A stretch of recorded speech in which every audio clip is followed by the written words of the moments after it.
बेईमान को भगवान किस तरह से सजा देते हैं। कहते हैं मर जाना, लेकिन बेईमानी का धन मत खाना।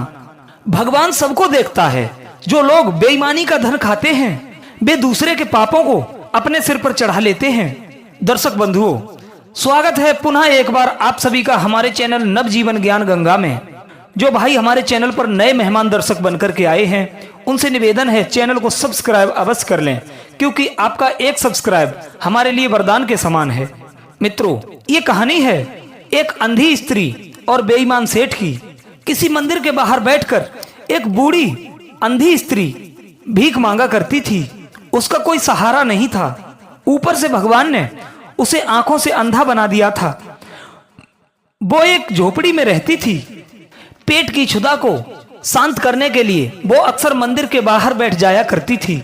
जो भी श्रद्धालु मंदिर में दर्शन करने के लिए आते थे, उनमें से जो दयावान लोग होते थे वे उस लाचार स्त्री पर तरस खाकर पैसे दो पैसे उसे दे जाते थे। अंधी बुढ़िया उन्हें खूब दुआएं देती थी।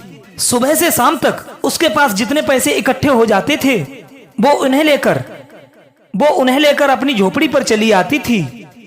जैसे भी बनता वो अपने पेट को भर लिया करती थी और भगवान को बहुत धन्यवाद दिया करती थी कि हे ईश्वर, तू सबका ख्याल रखता है, यही तेरी खासियत है। सज्जनों, उस अंधी बुढ़िया का रोज का यही काम था। उसकी कोई उंगली पकड़कर चलने वाला तो था नहीं। वो अपना डंडा टेकती हुई मंदिर पर पहुंच जाती थी और मंदिर से झोपड़ी पर आ जाती थी। मित्रों, उससे कोई बातें करने वाला भी नहीं था। सहारा देने वाला तो बहुत दूर की बात है।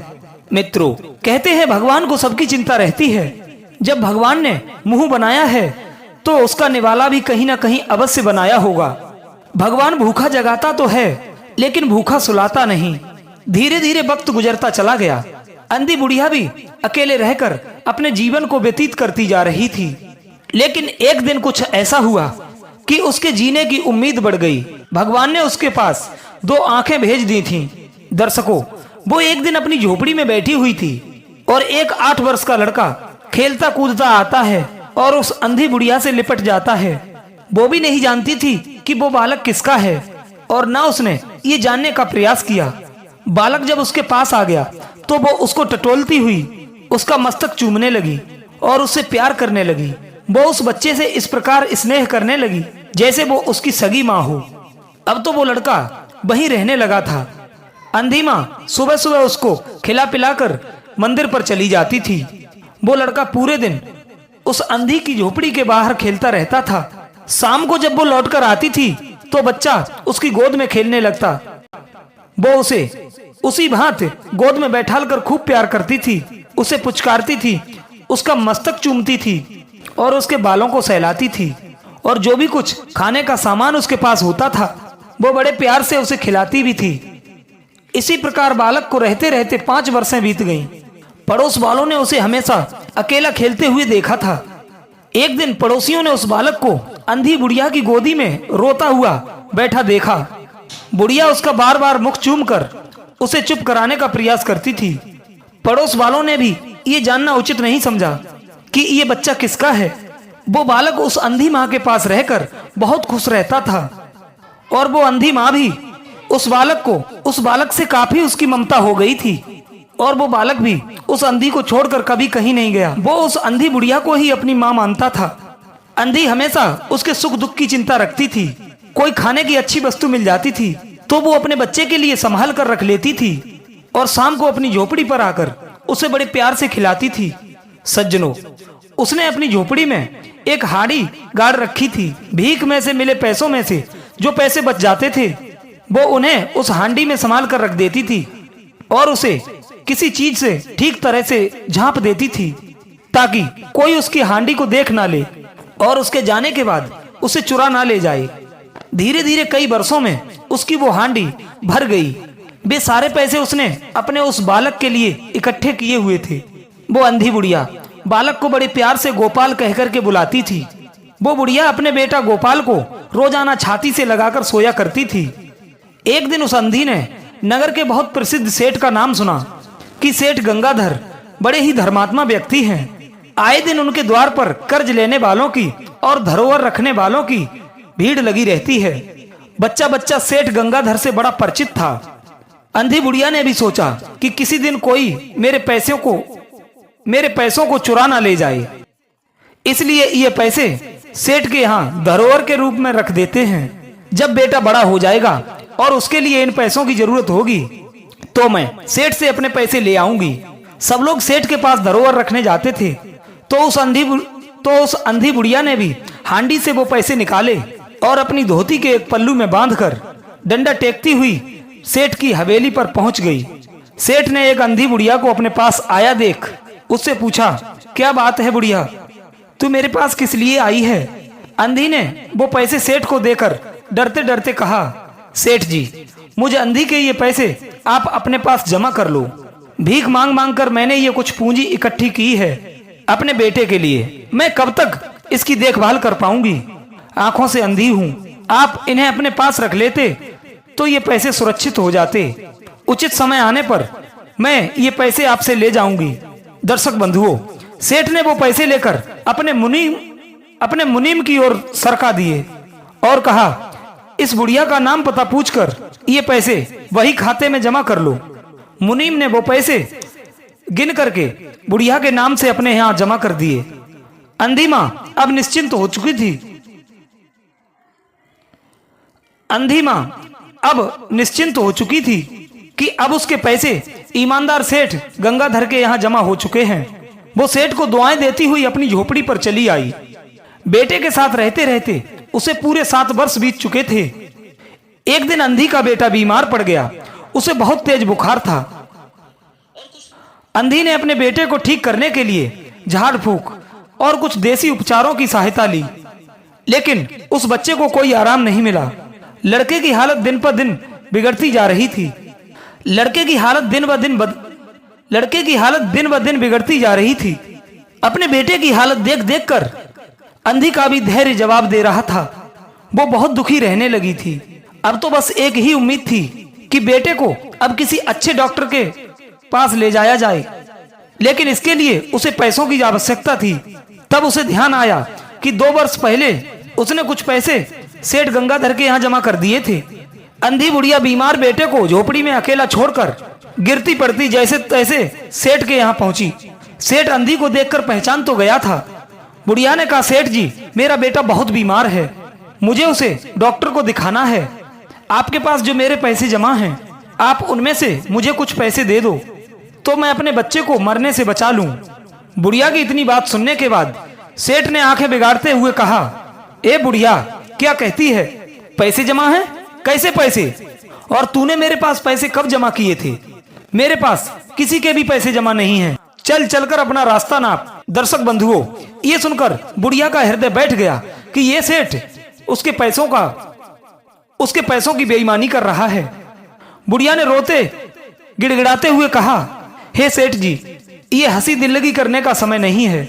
मेरा बच्चा उधर मर रहा है, मुझे मेरे पैसे लौटा दो, मैं उसका इलाज कराऊंगी। मैं आपके पास 2 वर्ष पहले जो पैसे जमा करके गई थी, वही पैसे मुझे लौटा दो। फिर मैं तो आपसे अपने पैसे मांग रही हूँ, आपसे कर्जा लेने नहीं आई हूँ। सेठ ने अपने मुनीम की ओर बेईमानी करते हुए इशारा करके कहा, मुनीम जी, जरा देखना, ये बुढ़िया कभी कोई पैसे जमा करके गई है या नहीं? मुनीम सेठ का इशारा समझ चुका था। मुनीम ने अंधी का नाम पूछा और झूठ मूठ का अपना ही वो ही खाता पलट करके दिखा दिया। मुनीम ने साफ साफ इनकार कर दिया कि इस नाम की कोई भी स्त्री पैसे जमा करके नहीं गई है। मुनीम के इस जवाब ने बुढ़िया की सारी उम्मीदों पर पानी फेर दिया था। उसे ये भरोसा ही नहीं हो रहा था कि इतना धर्मात्मा बनने वाला सेठ उसके कुछ पैसों की बेईमानी कर लेगा। अंधी बुढ़िया वहीं अड़कर बैठ गई और रो करके बोली, हे सेठ, आप तो बड़े धर्मात्मा हो। मेरे पैसे ना सही तो अपने पास से मुझे कुछ पैसे कर्जा दे दो। मैं अपने बच्चे का इलाज कराकर आपके वो पैसे चुका दूंगी। मेरा बच्चा ठीक हो जाएगा तो मैं जीवन भर आपका उपकार मानूंगी। प्रिय सज्जनों, उस लालची सेठ ने बुढ़िया को उसके बेटे के इलाज के लिए उसके पैसे लौटाना तो बहुत दूर, उसे कर्ज के रूप में भी कुछ पैसे नहीं दिए। सेठ उल्टा क्रोध में होकर के बोला, ए बुढ़िया, क्यों मेरा समय खोटा कर रही है?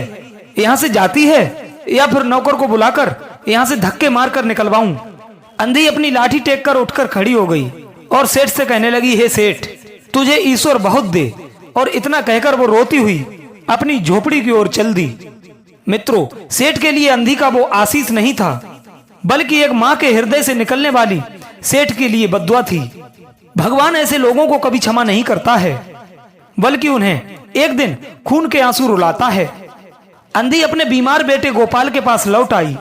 पैसे न मिलने के कारण उसका इलाज ना हो सका और उसकी हालत और भी अधिक बिगड़ती चली जा रही थी और उसकी हालत और अधिक बिगड़ गई।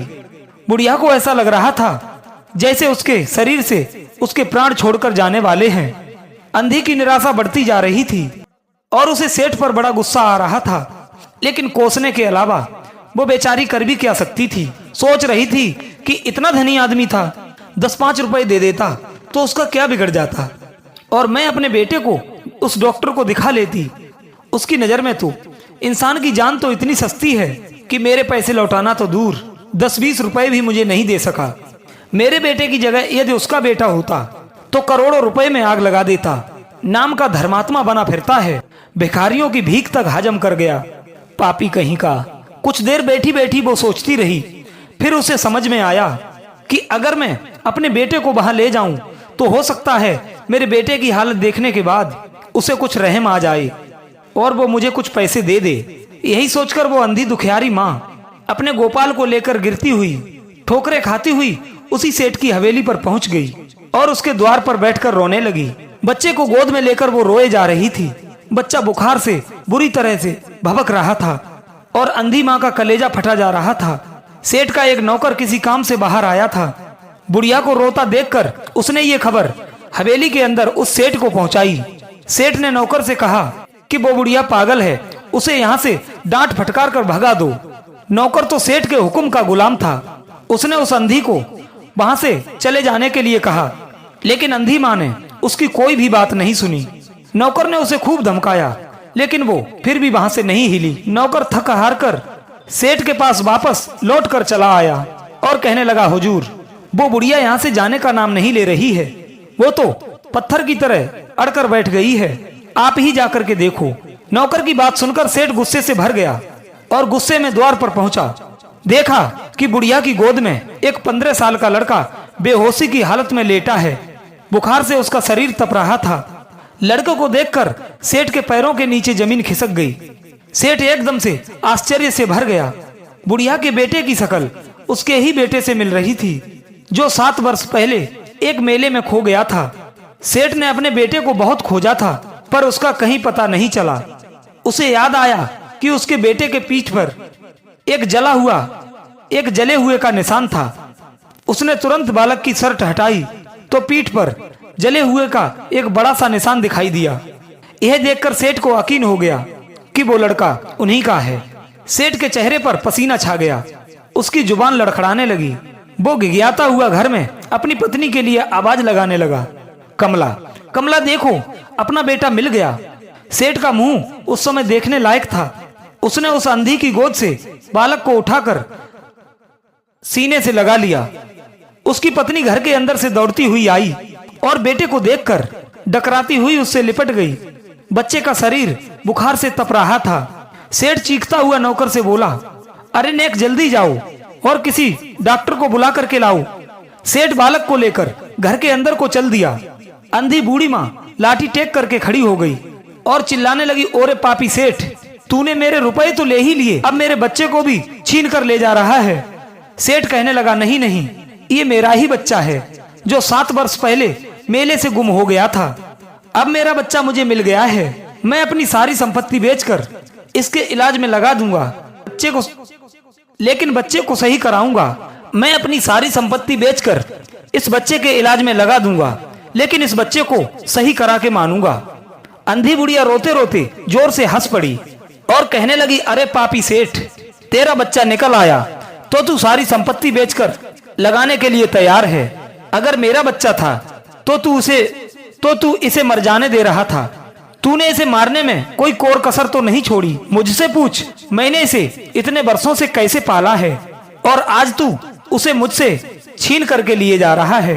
दर्शकों, इधर सेठ का बड़ा बुरा हाल हो चुका था। उससे कुछ करते नहीं बन रहा था, ना ही कुछ बोलते बन रहा था। सेठ बालक को लेकर अपनी हवेली के अंदर चला गया और अंधी माँ कुछ देर तक वहीं खड़ी रोती रही। थोड़ी देर के बाद वो लाठी टेकती हुई अपनी झोपड़ी की ओर चल पड़ी। उसे अब अपने बच्चे की ठीक होने की उम्मीदें दिखाई दे रही थीं, लेकिन बेटे से दूर होने का गम उसे खाए जा रहा था। इधर सेठ ने बड़े बड़े डॉक्टरों को बुलाकर बच्चे को दिखाया। दवाई का असर होते ही उसका बुखार तो उतर गया, उसकी हालत में काफी सुधार भी हो गया। और जब उसकी आंख खुली तो वो इधर उधर देखता हुआ अपनी माँ को पुकारने लगा, लेकिन वहाँ काफी लोग चारों ओर से घेरे खड़े थे, पर उनके बीच उसे अपनी माँ नजर नहीं आ रही थी। तो वो और भी अधिक बेचैन हो उठा। उसने अपनी आंखें बंद कर लीं और वो पहले की तरह फिर से बीमार हो गया। वो अपनी जुबान से अपनी माँ की रट लगाए जा रहा था। डॉक्टर लोग भी सब परेशान हो गए थे। इधर सेठ को कुछ भी समझ में नहीं आ रहा था कि अब मैं क्या करूं। बच्चे की तबीयत फिर से बिगड़ती जा रही थी। सेठ के आंखों के चारों तरफ अंधेरा सा छा रहा था। सोचने लगा, मेरा एक ही बच्चा था, इतने दिनों बाद तो मिला था, वो भी इस हालत में। सेठ ने ये भली बात जान लिया था कि उस बुढ़िया के बिना अब मेरा बेटा ठीक नहीं होगा। उसने फौरन अपनी बग्गी तैयार करवाई और शहर से बाहर उस बुढ़िया की झोपड़ी पर जा पहुंचा। सेठ बुढ़िया की झोपड़ी के अंदर गया तो उसने देखा कि वो अंधी जमीन पर पड़ी पड़ी रो रही थी। बुखार से उसका शरीर तप रहा था। सेठ ने उस बुढ़िया को हिलाते हुए कहा, हे बुढ़िया, तेरा बच्चा मर रहा है, कोई भी दवा का उस पर असर नहीं हो रहा है, वो बार बार तुझे पुकार रहा है, अब तू ही उसके प्राण बचा सकती है। हे बुढ़िया, तू मेरे साथ चली चल, तुझे देखकर वो अवश्य सही हो जाएगा, मुझे विश्वास है। सेठ को गिड़गिड़ाता देखकर अंधी माँ ने कहा, अरे सेठ, तू जा यहाँ से और अपने बच्चे की जान बचा ले। अगर मरता है तो मर जाने दे, वैसे भी तूने ही उसे मारा है। अगर तू मेरे पैसे लौटा देता तो मैं अपने बच्चे का किसी डॉक्टर से इलाज करा लेती, पर अब मैं क्या कर सकती हूँ। वो मर जाएगा तो मैं भी मर जाऊंगी। स्वर्ग में जाकर मैं अपने बेटे से मिल लूंगी। बुढ़िया की ऐसी बातें सुनकर सेठ के हाथ पैर फूल गए। वो रो पड़ा और बुढ़िया के पैरों में गिरकर बार बार क्षमा प्रार्थना करने लगा। इतना बड़ा सेठ आज एक भिखारन के पैरों में गिरकर अपना माथा रगड़ रहा था कि हे बूढ़ी माँ, आज अपनी ममता की लाज रख ले, तुम ही उसकी माँ हो, तुम्हारे जाने से उसकी जान बच जाएगी। अंधी को भी उसकी ममता ने बिकल कर दिया। वो तुरंत सेठ की बग्गी में बैठ करके चल पड़ी। दर्शक बंधुओं, आखिर माँ ही होती है। अंधी बुढ़िया सेठ के साथ अपने बच्चे के पास पहुंच गई और उसके सिर पर हाथ फेरती हुई बोली, गोपाल मैं आ गई हूँ, अब आंखें खोलो। गोपाल के मस्तक से अंधी का हाथ स्पर्श होते ही उसने अपनी आंखें खोल दी। वो समझ गया था कि ये उसकी माँ का ही हाथ है। वो माँ कहकर अंधी से लिपट गया। अंधी माँ ने उसका सिर अपनी गोद में रख लिया और उससे बात करने लगी। धीरे धीरे उसे आराम होने लगा और कुछ ही दिनों में वो बिल्कुल ठीक हो गया। कुछ तो दवा का असर था और कुछ असर उस अंधी माँ के प्यार का था। गोपाल के ठीक हो जाने के बाद अंधी ने सेठ से कहा कि हे सेठ, अब वो अपनी झोपड़ी पर लौटना चाहती है। सेठ ने उस बुढ़िया से बार बार वहीं पर रुकने का आग्रह किया, लेकिन अंधी माँ उसके यहाँ रहने के लिए तैयार नहीं हुई। तब सेठ ने उसके रुपयों को उसे लौटाना चाहा और कहा, आप अपनी धरोहर लेती जाइए। अंधी कहने लगी, सेठ, इन रुपयों को लेकर मैं क्या करूंगी? मैंने ये रुपए अपने बेटे के लिए इकट्ठे किए थे, तुम इन पैसों को उसे ही दे देना। सेठ अपने किए पर सोचकर गिलानी से भर गया। उसे बार बार उसकी आत्मा धिक्कार रही थी कि हे सेठ, तू बड़ा पापी है, तू अमीर होकर भी भिखारी है, और वो अंधी भिखारन होकर भी अमीर है और दाता है। वो तुझे तेरा बेटा भी दे गई और अपने पैसे भी। वो बहुत बड़ी दाता है और साथ साथ तुझे एक बहुत बड़ा सबक भी दे गई। सेठ की दौलत उस भिखारन के स्नेह के सामने मूल्यहीन साबित हो गई। रोती रोती बूढ़ी माँ अपनी झोपड़ी में लौट गई। दर्शक बंधुओं, हमें कभी भी किसी के धन की बेईमानी नहीं करनी चाहिए। कहते हैं ये चार लोग सदैव दूसरे के पापों को अपने सिर पर चढ़ा लेते हैं। नंबर 1, जो लोग दूसरे के धन की बेईमानी करते हैं वो। नंबर 2, जो लोग पापी और अधर्मियों की मदद करते हैं वो।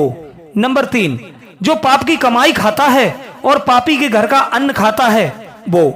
और नंबर 4, दूसरे के घरों में फूट डालने वाला और उन्हें लड़ाने वाला और उनकी हत्या कराने वाला, हमेशा दूसरों के पाप जीवन भर अपने कुकर्तों से अपने सर पर चढ़ाते रहते हैं। प्रिय दर्शक बंधुओं, यदि ये वीडियो आपको पसंद आई हो तो वीडियो को लाइक करें और चैनल को सब्सक्राइब करना ना भूलें। दर्शक बंधुओं, मिलते हैं एक और ज्ञान चर्चा के साथ अगली नई कहानी में। तब तक के लिए आप लोगों का बहुत बहुत धन्यवाद। जय श्री कृष्णा।